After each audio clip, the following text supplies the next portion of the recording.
100 տարով վարձակալել, ինչ է նշանակում։ Նախջիվանն էլ 100 տարով տվեցին նվիրատվություն 1000 տարով։ Ինչ կստացվի։ Ինչ կստացվի։ 100 տարում եթե նրանք կառույց կառուցեն այնտեղ, ու Ամերիկայի փոխարեն թուրքը նստի այնտեղ որպես հսկիչ ու կառավարող։ Ինչ է սպասվում հայ ազգին։ Ես չգիտեմ այս ազգը քնել է, թե ինչ է, որ այսպիսի գործողություններ են կատարվում այստեղ։ Ոչ լավն է ջոկում, ոչ վատը։ Չգիտենք ինչ կլինի։ Ոչ մեկս։ Էլի ասում ենք Տեր Աստված դու ես մեր Տերը։ Ոչ մի խաղաղություն չի լինի նման ձևով։ Խաղաղություն չեն մուրում, վաստակում են։ Իսկ եթե ձեր հարևանը մի անգամ ձեր ցանկապատը էլի արանքի մի քիչ դեպի իրեն հողը մեծացնի, հաջորդ օրը բերի այդ հողում մի մեղու դնի, հա, փեթակ դնի, ոչ մի բան չասեք։ Ինչ պիտի ասի։ Նախ ամեն մի արարքին պետք է արձագանք լիներ, որպեսզի այդպես չհոխորտար։ Ինչ է նշանակում ծիծաղում էին վրան, չեն ծիծաղում։ Պետական օրենքով նախատեսված հանդիմանություն են կոչում, թե ինչ են կոչում, ներկայացնում են ասում ով ես, ոչ թե գնում մեջքը գուզ ծռում ու ասում ինչ ասես օրենք է, ես չեմ հասկանում, սթափ վիճակում է այդ որոշումը կայացվել։ Ու հետո նոր երկու սահմանագիծ են անցել, այստեղ նոր կառավարվող ինչ որ պոստերել են վերցրել, մեր ժողովուրդն է ասում այստեղ,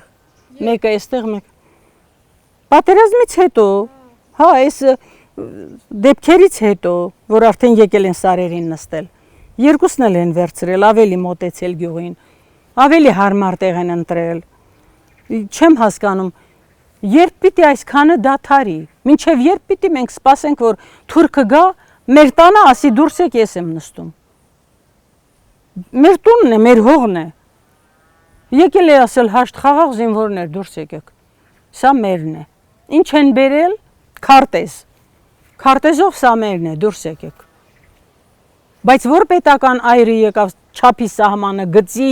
ասի սա է սոտքը, սա է քարվաճառը, որ տվել ենք։ Աղջիկս քարվաճառում էր ապրում։ Ասում են այնտեղ ոչ մի բան էլ չկար։ Ոչ մի։ Մեզ պարզապես ստիպեցին, որ դուրս գանք։ Ես Լևոն Պետրոսյանի ժամանակ նայում էի, ասում էի, ով է որ մի խոսք է ասում ու թռչում հետևում կանգնում։ Հետևում թաքնում, սա ով է,